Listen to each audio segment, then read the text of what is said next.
A ton of gym owners reach out to me.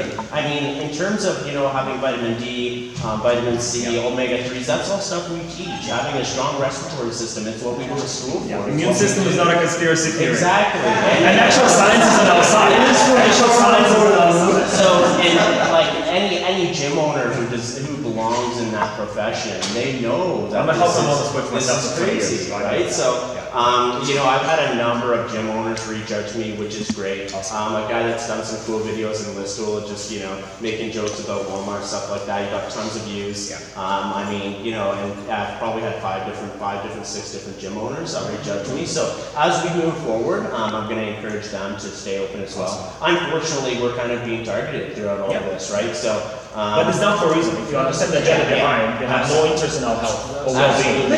Well, and for example, right, and I'm sure many of you saw like Doug Ford making like a, you know, a cake or whatever it was, a dessert and stuff, you know, and it's crazy. It's like you guys are stating that this is essential, that's not essential. You're going on TV and making some cheesecake with like Cool Whip. It's not even the real thing. It's like, you're crazy.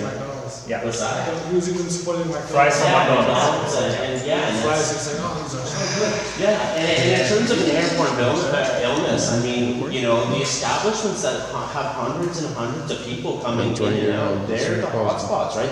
If anything is going to occur in terms of an outbreak, it's going to occur there. But those establishments are still operating. It had. There was documented cases from Costco, from Walmart, and guess what? None of them got shut down. None. No, and there's no documented cases, besides I think one spin studio, which is also questionable, from restaurants or gyms, and why they have to be shut down? Well, because, again, there's no interest of actual health. Yeah, no, and there isn't, and there's no, our political leaders aren't interested in moving forward from this. I've cross-examined other countries that have had success, Taiwan, New Zealand, Finland. What they've done is they've shut down their borders remain shut down. They did a very different style lockdown right at the beginning. And you know, they opened up right away, and they have no, like, their deaths are rock bottom. And the problem with Canada is not only are they doing these, you know, half-ass lockdowns, but they're maintaining travel, right? Travel is still going on. That's why we have. Well, our politicians going south for Christmas vacations. Yeah, exactly. Like a bunch of them. It's insane what's going on. And that's why we have different genetics and strains. What's that? My wife is from Finland, so she knows exactly what's going on over there. Okay. Yeah, Finland's a great country.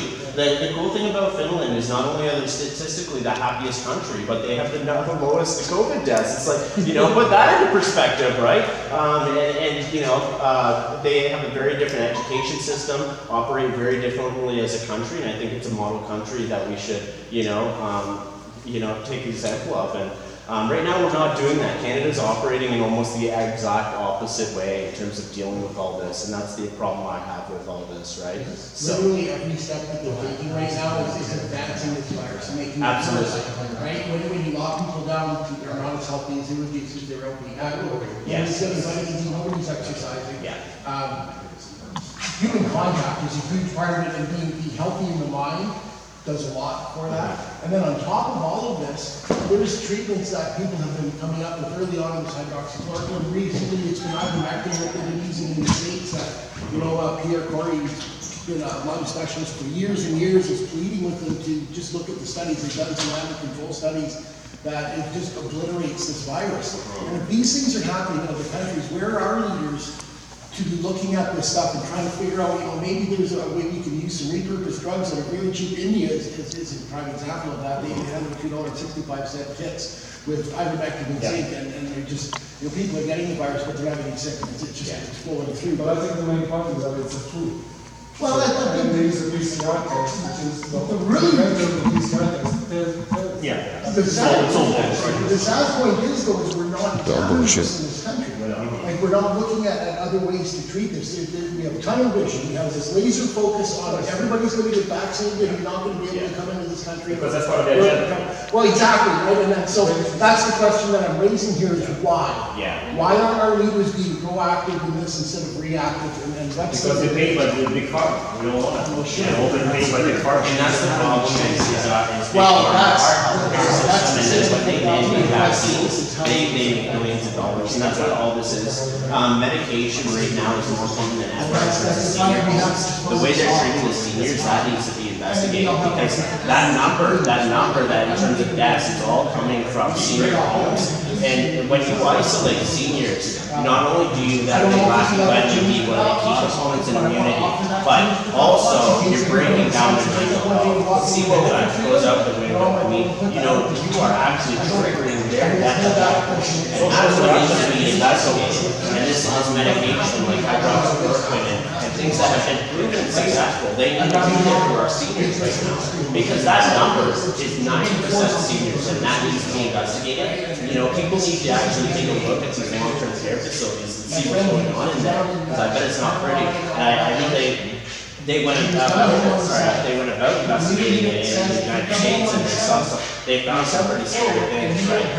They were being mistreated, they were being left alone, completely isolated. You know, they do that as punishment for jail and break things down mentally, and that's what they're doing to the Solitary seniors. confinement is the coolest thing you can have. They already have multiple underlying health issues, you know, and that's what's occurring this death toll.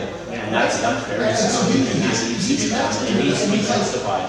So, you know, just moving forward, this is the first step, but, you know, hopefully we put it forward. A lot of the police actually are on our side. And I believe reach out to me and tell me they support my movement. Detectives, you know, not no, you know, hang on the side of the road cop. It's people that are up there in terms of the police force that are saying, so that tells me that when we move forward, you know, we'll have justice, and justice will be served. But right now, it's up to the people. At the end of the day, the police are here to kind of support the society. So society's sitting back and saying they're okay with this. What can the police do, really, right? So I think right now we need to make a shift. We need to change the perspective of the majority in terms of our population. And after that occurs, I think we'll have the support of the police, the military. We'll be able to move forward from all this. And that is what's occurring in other countries. And we're just a little bit late to the party because of our political leaders, because of our media. But we will get there, starting with people like me, like Adam, like you guys all showing up and supporting this movement. For sure. That's amazing. That's amazing. Tell us again the address where you are so people can come and support you. So I'm located at Unit 2, 7999 Wellington Road 109, Arthur, and my business is called Futuristic. And what kind of services do you offer again? So we offer personal training, group classes, small group classes for now, couples and things like that. And then we have a fitness facility here. It's 24 hours, so you just sign up, you get a key fob, you can come anytime. And then I do the personal training myself, so that's about it. Yeah, and then do you have a family that, you know, why this business is essential to you? Maybe tell a little bit about it. Absolutely, and I think business is essential to everyone because it's people's livelihood. I have an 8-year-old daughter that lives in town here, and I'm just hanging on, right? Actually, during the first lockdown, I ended up moving in with my mom just to make things quote. Everything that I'm making is going into the business to keep my, you know, things open. That's why suicide, depression, overdoses have gone through the roof, because people are suffering from financial burden. There's been a shift in terms of dollars from the middle class straight to large corporations, 30%, and that percent is projected to rise in the future. These are statistics that I've pulled from conservative leaders and the CFIB, which is a membership I have with an organization of businesses. They all confirm the same data. 30% of all money has you know, gone straight to corporations out of our hands, right? And that's what's contributing to the businesses closing.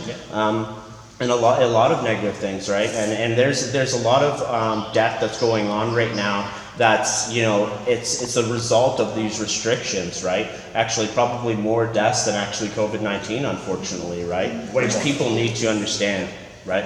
And then the other thing that people don't realize, the taxes that you pay out of your small business actually support the local communities. Because the big corporations, they don't pay any taxes. In fact, they get the subsidies. So once your business goes away, there's no more tax money coming into the local communities. What do you think happens to the local communities at that point? People don't realize that at all. Exactly, yeah.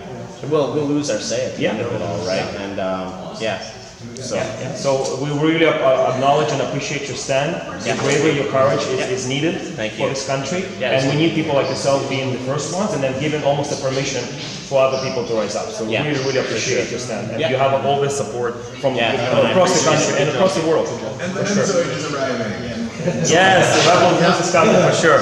Yeah. Just a suggestion for, because they're gonna come in and interview you, just so we get the best quality interview, maybe we should wait outside, and then anybody who's in here filming can do that, because it's a little loud in the background and stuff, and then you'll just be on your game with us.